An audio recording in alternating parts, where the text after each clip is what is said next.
Hi, this is Mac from Mac's List. Before we start the show, I want to let you know about my new book, Land Your Dream Job Anywhere. I've been helping job seekers find meaningful, well-paying work since 2001, and now I put all my best advice into one easy-to-use guide. My book shows you how to make your resume stand out in a stack of applications, where you can find the hidden jobs that never get posted, and what you need to do to ace your next job interview. Get the first chapter now for free. Visit maxlist.org/anywhere.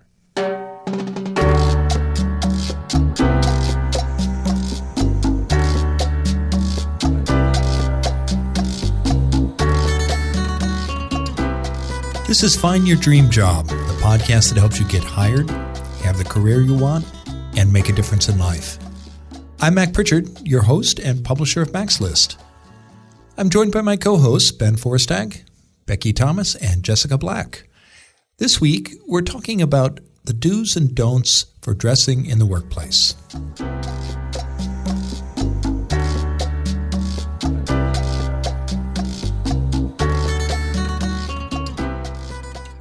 Like it or not, how you dress affects your professional success. It's especially important during a job search and in your career. Research shows that your appearance shapes how others judge both your intelligence and your suitability for a job or promotion. Our guest expert this week is Karla Miller. She's the career advice columnist for the Washington Post magazine. Karla says dress and grooming still matter in the workplace, even in the age of business casual. And it's the topic of some of the most popular questions she's received. Karla and I talk later in the show. Maternity leave is a full-time job, but what's the best way to describe it on your LinkedIn profile or your online resume? Ben has found a website that offers a new way to talk about maternity leave. It also offers valuable information for parents and employers. He tells us more shortly. How can a recent college graduate best describe limited professional experience?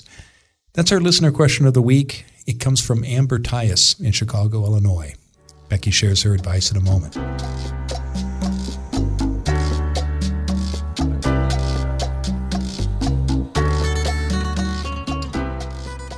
As always, let's check in first with the Mac's List team. Now, our topic this week is dress in the workplace, and I'd love to hear from you all. What's the biggest fashion faux pas you've seen so far in your careers, either during a job interview or at work? Who would like to go first? Who wants to be our fashionista this week? Okay, I'll go first. So the biggest faux pas I've seen in work, a couple years ago, the organization I was working with hosted an event, and one of my colleagues came down for like the breakfast at the event, where a bunch of people in business suits were meeting and having continental breakfast in the hotel lobby. She came down wearing her pajama bottoms and like a pajama top. And that was like everyone was like looking at her, and she was kind of oblivious to the fact that this was not appropriate.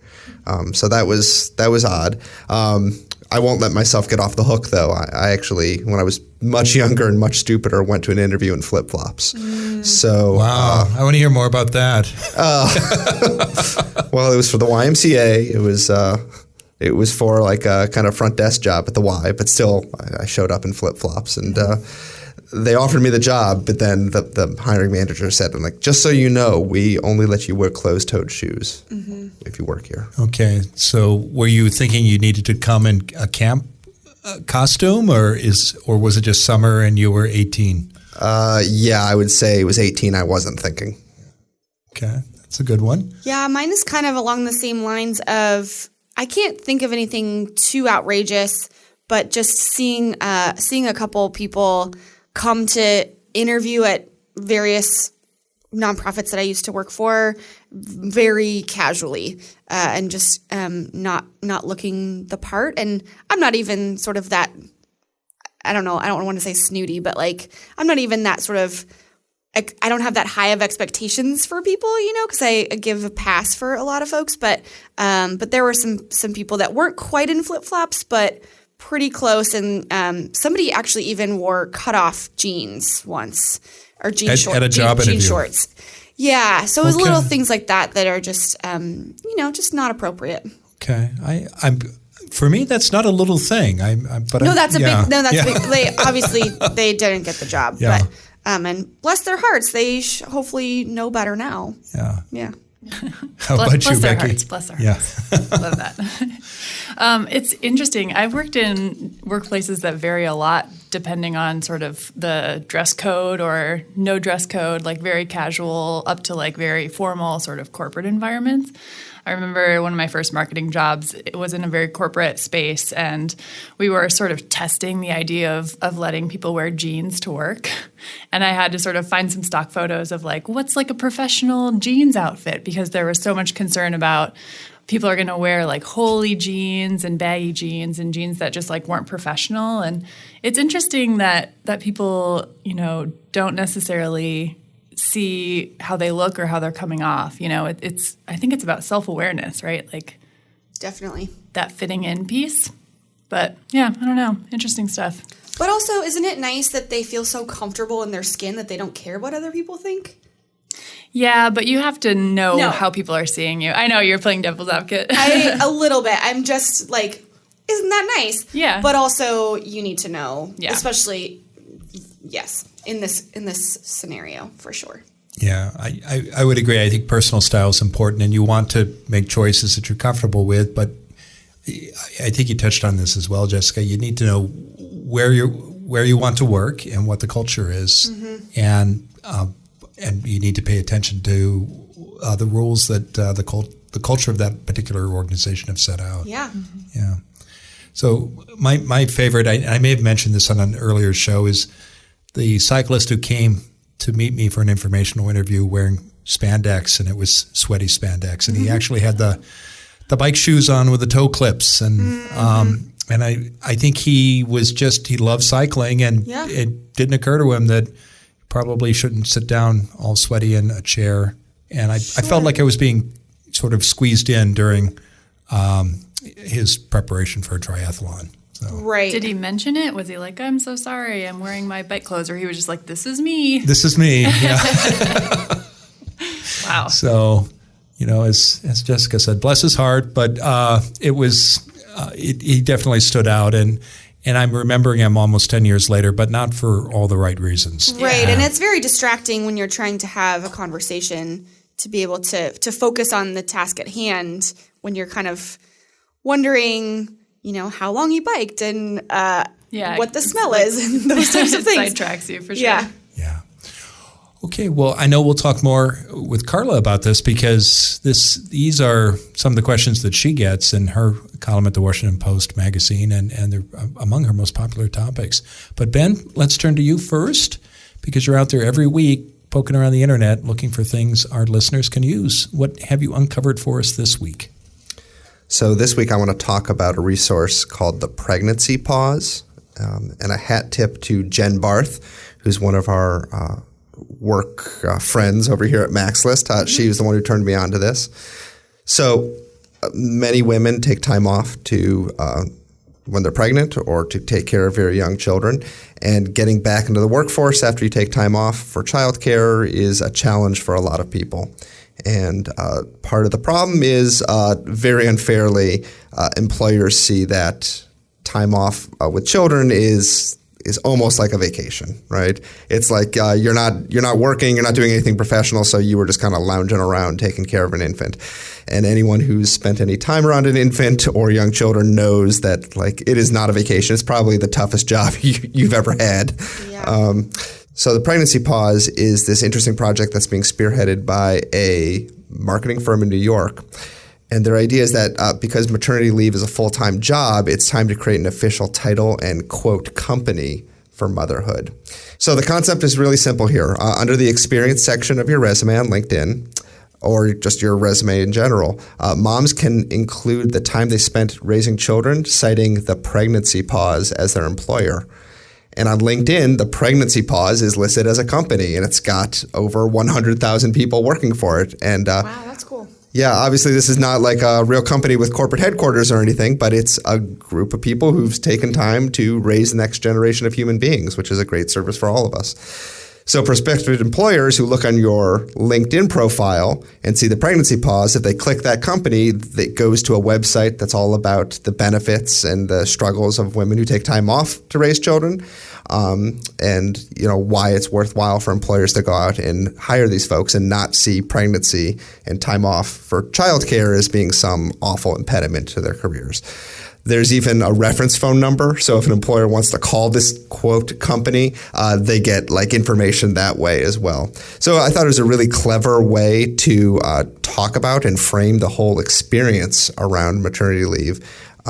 It's available. More information is available at thepregnancypause.org. Or if you just go on LinkedIn and type in pregnancy pause, it will pop up there. A really cool resource. That's excellent. I really like that. I like that idea too. Well, kudos again to Jen Barth for suggesting that. And if you've got a suggestion of your own for Ben, you can write him. His email address is easy to remember. It's ben@maxlist.org. We'd love to hear from you and share your idea on the show. And let's turn to you now, our listeners, because Becky's here to answer one of your questions. What's in the Max List mailbag this week, Becky? Yeah, today's listener question comes from Amber Tyus. She's a recent college grad in Chicago, Illinois. Amber emailed us to ask about prepping her resume as she transitions into the workforce. So she says, I just recently discovered Max List in the podcast, but I noticed I didn't see anything to talk about recent graduates who write resumes. I recently graduated from U of I Chicago, and I worked all through school, so I did not get to do any internships. I find that in many of the podcasts, we are told to quantify what we did at work, but how does someone who is a recent graduate with limited experience who worked retail quantify their experiences? Likewise, if we worked at a desk in a residence hall at school and did minor admin work, how can we quantify those experiences in a way that will reflect that we are qualified for a position? I'd appreciate any help I can get. Best, Amber. First of all, Amber, thanks for sending us a question, and congrats on your graduation. That's awesome. I think the first advice I would give Amber is not to downplay that work experience that it sounds like she has from her email. It sounds like she's done retail work as well as admin work at the front desk at her residence hall. That's all valuable. I think that a lot of times folks who are coming out of college are thinking very structured, and I think that for Amber, it's going to be really helpful to think through the skills that you gained in those positions. So think about the retail work that you did. That translates to valuable soft skills. That's really highly valued in today's workplace as far as sales and communication. All of these things are skills that you gained during your work. And that admin work that you did translates to organization skills, customer service, problem solving. Employers value this real-world experience. So one piece of advice I would tell Amber to consider is to format your resume in a skills-based resume. So starting with the skills that you gained in those experiences and really fleshing those out in your resume first so that employers will see what you are able to do, and then listing that experience second. I think it's going to be a good sort of tactic for you to format your resume. Do you guys have any other thoughts? Yeah, I actually, a lot of what you said is a lot of what I was going to say as well, because I think that those are really important to, like you said, kind of highlight the skills that you gained, because also it's easy to just downplay. I didn't do anything. I didn't quantify. I think she's focused more on I don't have anything to quantify. I didn't, I didn't improve sales by X amount of percent or whatever it is that I think that a lot of people get stuck on that is expected of them. But I think that kind of finding those places where you did go above and beyond, even if it's not improving sales or whatever it is, there's probably something that you can pull out of your experience there that you maybe improved upon. You made something more efficient, or even something that went outside of your duties. Finding something that was you going above and beyond, and that a prospective employer would be really excited to hear that you've done. Mm-hmm. So kind of that same thing of the soft skills that you've learned and gained, but also some of the things that you were able to do in that job and that will translate to other positions. I think it's really commendable that you worked 4 years through university. And even if, quote, even if this is retail work or working at the front desk of the residence hall, I think that counts. And I think employers, if they read between the lines a little bit, are going to be really impressed by that you weren't just kind of floating through university, taking a couple classes and then partying all night, that you were managing multiple responsibilities, which clearly speaks to an ability to manage your time, manage your resources, and so forth. If take initiative to do that. Take initiative, and if you need to quantify that, I mean, here's one big way to quantify it. I worked 4 years through university. I mean, that says something. Yeah, I think employers value the soft skills that you talked about, Jessica and Becky, and your point, I think, is spot on, Ben, about being able to go to school full-time, graduate within 4 years, when many people need, for good reasons, 5 years to accomplish it. The other thing I would add is in my other business, Pritchard Communications, I was hiring an account manager for a project, and I was looking for someone with 5 or 6 years of experience. And I asked the client, as I began to look at resumes, what should I look for, or did she have any particular skill or experience she wanted me to keep an eye out for? And she said this. She said, look for somebody who's worked in the restaurant business, because somebody who's been a server knows how to juggle multiple priorities, work well under pressure, and is good at service and knows and pays attention to what people need. And willing to get in and do the work that's necessary, get their hands dirty, metaphorically and in actuality. Yeah. Exactly. And what she didn't say was, look for somebody who did an internship at these organizations, who went to this selective university or had this GPA. And those are all, certainly factors in any hiring decision. But that was the one thing that she brought to the top of the list. And I think, Amber, your experience in retail is going to serve you well as employers begin to look at your resume. Yeah, totally. I think that employers are recognizing when people are scrappy and when they're able to just get in there and do the work, as you said. So I think Amber's going to be just fine. Yes, and I agree. And also, I want to reiterate what you said at the very beginning of not to downplay the experiences that you've had. Yeah, flesh them out. Yeah. Because it's not just an admin job or just a retail job. You actually did some great things there, and you have some good skills to use. So good luck. Yeah. I think everybody around this table has had one or more service jobs. Oh yeah, for sure. Great. Well, thank you, Amber. We all appreciate you sending in that question, and thank you, Becky. If you've got a question for Becky, send her an email. Her email address is easy to remember as well. It's Becky, BECKY, @maxlist.org. You can also call our listener line. That's area code 716-JOB-TALK. Or tweet us. Becky manages all of our social accounts, and she's paying attention to Twitter every day. Our Twitter handle is @MaxList. That's Max, MACS _LIST. If we use your question on the show, we'll send you a copy of Land Your Dream Job Anywhere. And we'll be dropping Amber's copy in the mail this week. Now, we'll be back in a moment, and when we return, I'll talk with this week's guest expert, Karla Miller, about the do's and don'ts for dress in the workplace. Most people struggle with job hunting. The reason is simple. Most of us learn the nuts and bolts of looking for work by trial and error. That's why I produce this podcast, to help you master the skills you need to find a great job. It's also why I wrote my new book, Land Your Dream Job Anywhere. For 15 years at MaxList, I've helped people in Portland, Oregon find meaningful, well-paying, and rewarding jobs that they love. Now, I put all of my job hunting secrets in one book that can help you no matter where you live. You'll learn how to get clear about your career goals, find hidden jobs that never get posted, and ace your next job interview. For more information and to download the first chapter for free, visit maxlist.org/anywhere.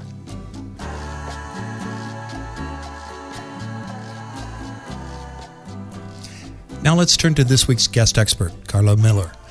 Since 2011, Karla Miller has offered advice on workplace dramas and traumas as the at-work advice columnist for the Washington Post magazine.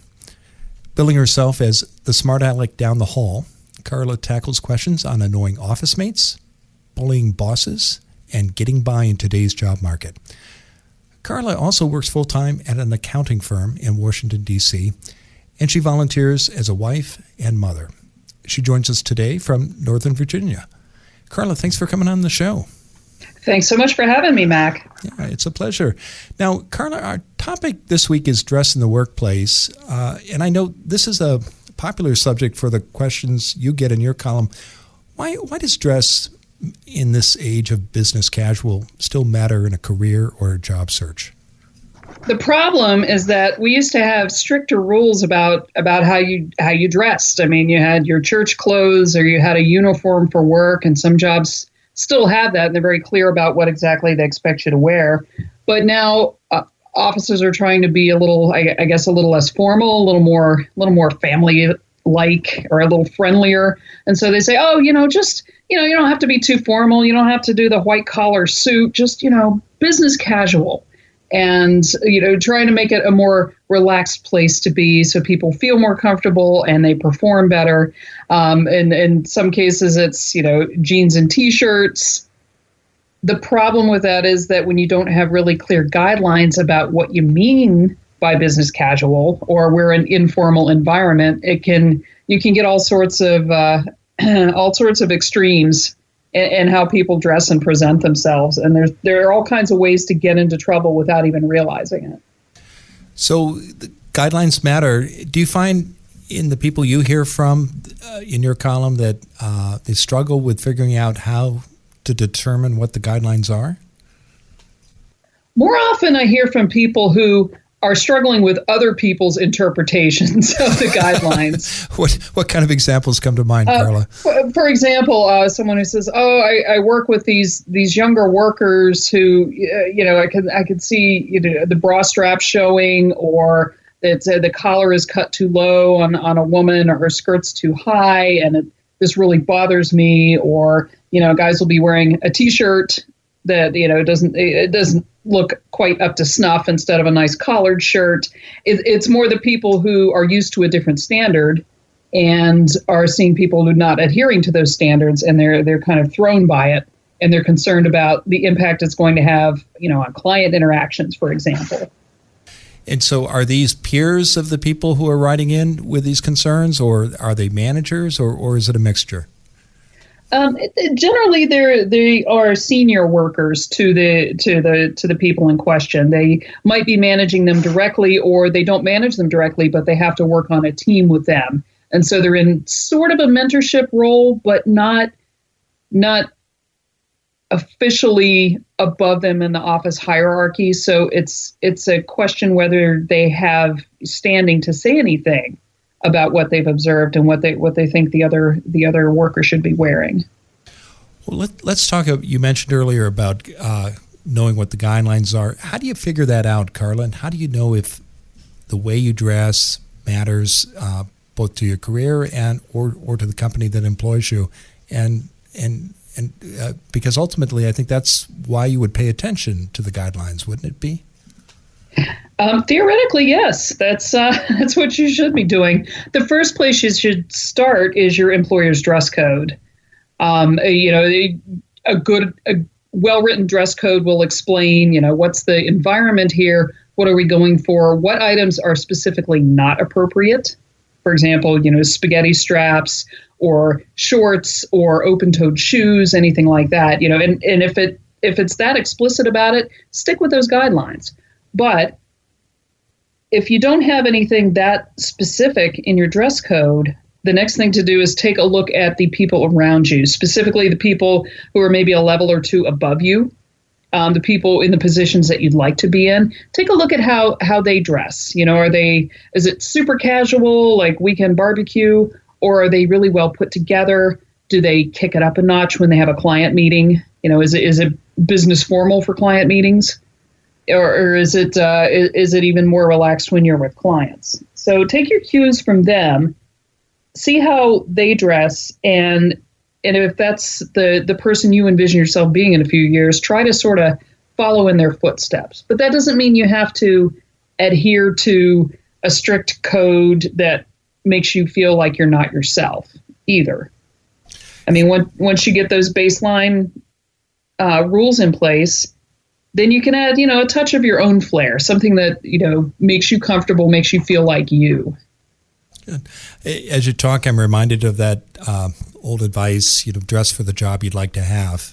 And it sounds very similar. And then there's the meme that I dressed for the job I wanted, and now I'm sitting in a disciplinary meeting dressed as Wonder Woman. That's a good one. So, take that advice with a grain of salt. And apply a little bit of logic to it. Okay. Well, let's talk about job interviews because, as you know, many of our listeners are either thinking about looking for work or actually doing a search, and they probably don't have access to an employer's dress code. How should people prepare for job interviews? What should they think about when they're dressing and getting ready for that meeting? Something I would advise for interviews, and really for any situation where how you present yourself matters. Imagine you're a casting director for a show or a movie. You say, and if I had a character in this role of the person coming in to fit this job that you're interviewing for, how would that person look? What would that person look like? If I were trying to pick just sort of a typical, straight out of central casting character, what would the wardrobe be like? How would they be groomed? What kind of shoes would they be wearing? What kind of accessories might they have on them? If you think of it from that angle, you get less tangled up in but I have to express myself and I have to, what really looks like me. Think of yourself, step outside of that and think of yourself in a role and then dress to meet that role. And I think in most cases for an interview, that means erring on the formal side, on the conservative side, not jeans, not necessarily a full-on formal suit, but definitely jacket, neat slacks. Any accessories you have should be just impeccable. Your shoes are polished, your glasses are clean, your briefcase doesn't have any snags or tears in it. And how do you research that? I mean, I love the idea of visualizing, being a casting director and casting and dressing for the part. But is there a way that you can research what that company is like, or things you should consider besides that mindset? Well, I'd recommend starting with the company's website. A stodgy law firm has a very different feel from a tech startup, and that extends even to their website and how they sort of market themselves there. Pay attention to the language they use in describing their environment.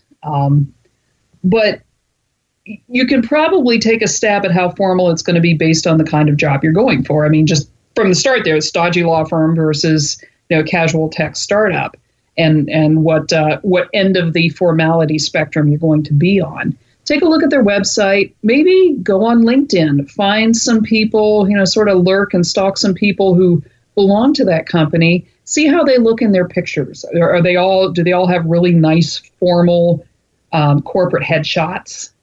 Or is it more casual? Hey, here's a picture of me, canoeing on a lake. That might sort of give you clues as to what kind of attitude they have and what they might expect from applicants. But even then, I would take it up a notch from what you're seeing there, because you want to make a good impression and look like you really want this job, you really want to be there, and you're trying to impress them. What about older job seekers, Karla, especially baby boomers in their 50s or 60s who worry about age discrimination? Do you recommend a more casual style for job interviews for boomers? That's a tricky one. It is, isn't it? Yeah. It's, I would say if you've kept up with sort of kept up with trends, that might be helpful. Maybe don't go for the full, what I would call church clothes, the full dress suit with, if you're a woman, a dress suit with skirt and flowery bits and a brooch and a scarf and a hat. Take a look again at the website and some of the some LinkedIn profiles, and think about taking it down a notch from full on formal to dressy but relaxed. For example, neutral colored slacks and a colored blazer that doesn't is sort of a simple shape, simple outline. but not a lot of fancy frills or colors in it. Just simple color blocks. Neutral shoes, neutral pants, maybe a pop of color in a scarf or a brooch, but just keep it kind of understated because you want the focus to be on you. Nothing to distract from you. Now let's switch generations and talk about millennials for people who might be starting out in their career or early in their career. What advice do you have for them, both dressing for job interviews and for the workplace? Well, for job interviews, I'm not a fashion guru by any means, but I recommend that new workers check out our new grad guide that the Washington Post published back in May, specifically an article by Robin Givhan, who is the Post's fashion expert. And she talks about how to build a wardrobe without spending lots of money, how to put together a good classic work wardrobe that works for interviews and works for the workplace without it being too trendy or, again, distracting because it's got, because it's got these features that are not really work appropriate. So for the interview, I'd stick with the most formal thing you have. Definitely wear a jacket, but still something that's comfortable. For the job, again, for the day-to-day job, once you've landed the job, again, pay attention to the dress code, pay attention to what people above you are wearing, err on the side of conservative, because what especially young women, what we wear and what we're comfortable in our casual lives and what is marketed to us in retail stores is not necessarily, it doesn't necessarily go with even a casual workplace. Well, let's talk more about women in the workplace in job interviews. Are they held to a different standard, Karla, when it comes to dress?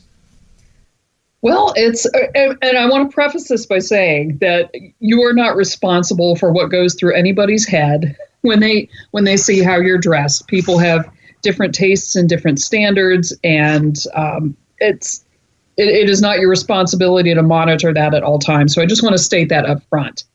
That said, again, if you're thinking of yourself as inhabiting a role, there's a certain look to a professional woman that is a little more buttoned down than what is being marketed to us in stores. I say us, of course, including myself as a young woman as well.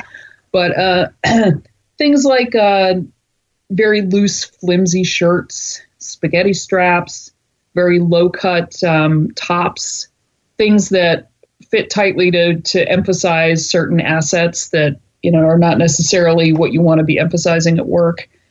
These are all things that you find in clothes in stores, and the nice salespeople on commission are going to be very helpful, but they don't necessarily know what's appropriate for your workplace. And it's just, there's a lot of trial and error. And there's a lot of, trying things and having to get them fitted or tailored to make sure that they work.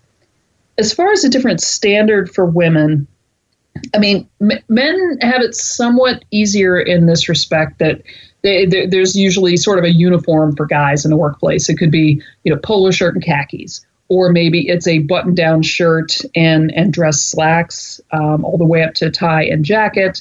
But it's pretty straightforward, and there's not a lot of room for error. With women, there's a broader spectrum of what's considered formal and appropriate. Women's formal dresses can be sleeveless. They can be sleeveless, or they can be straps that can expose the shoulders and arms. And so we're used to women in that kind of formal wear, but when it's workplace formal wear, some people are put off by, exposed arms, exposed shoulders. It's tricky. It could either be perfectly acceptable or it can be shocking depending on what kind of workplace you're in. And there's so many ways to get it wrong. And there's such a narrow path that you have, a narrow tightrope that you have to walk as a woman between, you don't want to be accused of dressing like a man, but you also don't want to be accused of looking like you're flaunting your body at work. And it's really hard to walk that narrow path. Well, we've got just a few minutes left, Karla, and I know we want to touch on a couple of the most popular columns you've had. These are questions you've gotten from readers that have prompted a lot of interest. Let's go through that list quickly. First, let's talk about tattoos. What kinds of questions do you get, Karla, from readers about tattoos, and what rules should people keep in mind? Well, this is a pretty perennial topic in workplace advice columns. Tattoos, and they've become more popular. They're more mainstream. A lot of people have tattoos that you wouldn't have expected to before. Some folks are carrying notions of what tattoos signify based on their earlier life experiences, and whereas the next generation doesn't see it really as a big deal. I would say, again, with this, err on the side of formality, unless you know what kind of workplace you're going into. I had a column, an older worker who had a younger coworker who was very talented, very competent, came in and blew everybody away in the interview, did a great job, but then after she started working there, started dressing more casually and revealed that she had tattoos, full body down to her wrists and down to her ankles and across her chest. And the person writing me was concerned because they had client meetings coming up, and these were with really pretty formal military background clients. And she was struggling with how to explain to her younger coworker that, hey, you really need to button it down for these meetings. And she was concerned that other workers were not viewing the tattooed worker, Lydia, I called her, were not viewing Lydia with maybe the respect that she deserved because of her tattoos. And what advice did you give Lydia? Well, I couldn't advise Lydia, but advising her colleague, I said, well, she clearly knew enough to dress up for the interview and to conceal her tattoos for that. Somebody, if you're not in a position to do it, then her manager needs to just explain, and actually it should be a company-wide policy. Hey guys, we dress in business formal for client meetings, and that means covering any tattoos, removing any extra piercings you may have other than earlobes, and apply it sort of across the board so that it's clearly not targeting just one person. But make clear what those expectations are for client meetings. And as for the workplace, I don't know how to get people to just sort of get on board with with something that's become mostly mainstream. But I also assume that Lydia knows what her tattoos look like. She likes them. They're an extension of herself, and so she's sort of aware that they may be causing a bit of a stir. But she's also aware that she needs to perform her best so that people overlook that and focus on, as I said in the column, focus on her body of work, not on the work on her body. And another topic I know you get a lot of questions on are scents and smells. What advice do you have for best practices when it comes to perfume, Karla? And to perfume. Well, yeah. Smells are one of the big ones. Smells and noises are two of the biggest workplace issues, especially in smaller open workspaces, and people are sort of on top of each other. When it comes to yourself, the goal, I think, is to smell as neutral as possible. Maintain a certain standard of hygiene, but don't overdo it with scented lotions, deodorants, hairsprays.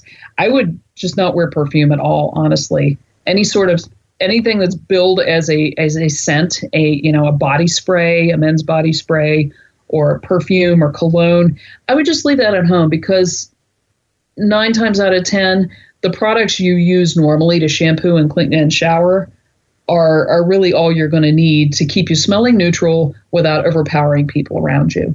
Great. Well, terrific. Karla, now tell us what's next for you.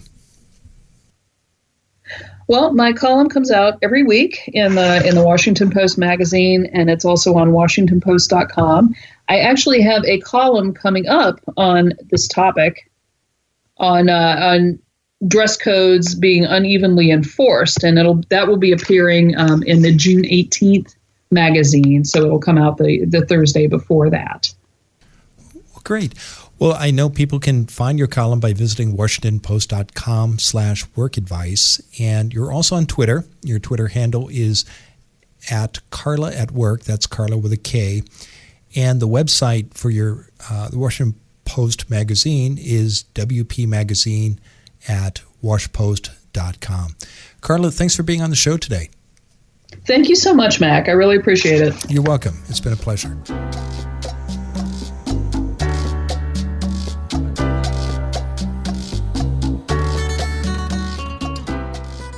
All right, we're back in the studio with Becky, Jessica, and Ben. So what are some of your takeaways from my conversation with Karla? I thought it was great. It was funny when she was talking about the differences between sort of men and women and how men have just so few choices. And I look around the room and like Ben and Mac are in their uniform of like button-down shirt and nice pants like every single day. Yeah. No, And she nailed us. Yeah, She certainly had me down. Totally. Yeah. I mean, but it's something that I think about as far as like you get dressed for work every day and you have a lot of options. Yeah, you know? I felt the same way when she was talking about women's choices for clothing and what is being sold to you in the stores is not necessarily always appropriate. Or I think for me, the clothes that are traditionally like work appropriate or sort of the business casual style are much more expensive. So if you have a budget or if you're not able to spend that much, your choices are a lot more limited, or you have to be much more creative or understand how to get around that, which I thought was interesting. But just that conversation of the male versus female. I really liked what she said about I wrote it down. Hold on. Like she said, you're not responsible for what other people think about your appearance. Like you can't control what's going on in someone else's head. And I think especially for women, like we're thinking about that all the time. Like how are men viewing me at work? And it's, because we have comments on our appearance all the time. It's not that it's unprecedented, that it's like this isn't coming from nowhere that we have these thoughts about that. It's that you're commented on if you're not dressed buttoned up enough, and you're commented on if you're buttoned down too much, or all of those things. You're kind of always being scrutinized. You can't win. And men don't get that, and partly because they have a very clear uniform of here's what you wear, the end. And also, but I know a lot of men who can wear T-shirts with writing on them, and that's still acceptable for casual workplaces, Ben, your thoughts? Yeah. After that heated conversation piece by both Becky That's how I deflected that to you. No, I mean, I agree. Be careful what you say. No, I'm just I agree. We have it easy. And I'll admit, I pretty much wear the same uniform on the weekends as I do at the workplace. There's not much change for me. I'll put on blue jeans. Yeah, I mean, that's a reflection both of kind of our internal culture here, but also just kind of what I wear. So I agree that it is a whole lot easier for men. I liked her point about odors too, and like minimizing the amount of additional superfluous odors that you apply to yourself. And I understand why people do that. But I found more and more increasingly people are very sensitive to smell, and like any perfumes or aftershaves or things like that, they generate more negative comments than any kind of positives. Yeah, we talk a lot about job hunting, but career management too here. And I can recall from my days in state government when I worked on a floor in cubicles, big disagreements would break out about scent, and she mentioned in passing noise as well. When you're right next to somebody in a cubicle, those things can be and become very, very important in your business day. And when you're interviewing for a job, you want to minimize the distractions as much as possible. You don't want to be rejected because of scent or grooming or dress. You want to focus on the employer and what you can do for them and your accomplishments. So it's equally important during a job search. Yeah, agreed. Good. Well, thank you all, and thank you, Karla, for joining us this week. And thank you, our listeners, for downloading today's episode of Find Your Dream Job. If you like what you hear, please sign up for our free weekly newsletter. Every issue gives you the key points of that week's show. And we also include links to all the resources mentioned, and you'll get a transcript of the full episode. If you subscribe to the newsletter now, we'll send you our job seeker checklist in one easy-to-use file. We'll show you all the steps you need to take to find a great job. Get your free newsletter and checklist today. Go to maxlist.org/podcast. And join us next Wednesday when our special guest will be Kate Gramillion. She'll tell us how to use your network to get informational interviews. Until next time, thanks for letting us help you find your dream job.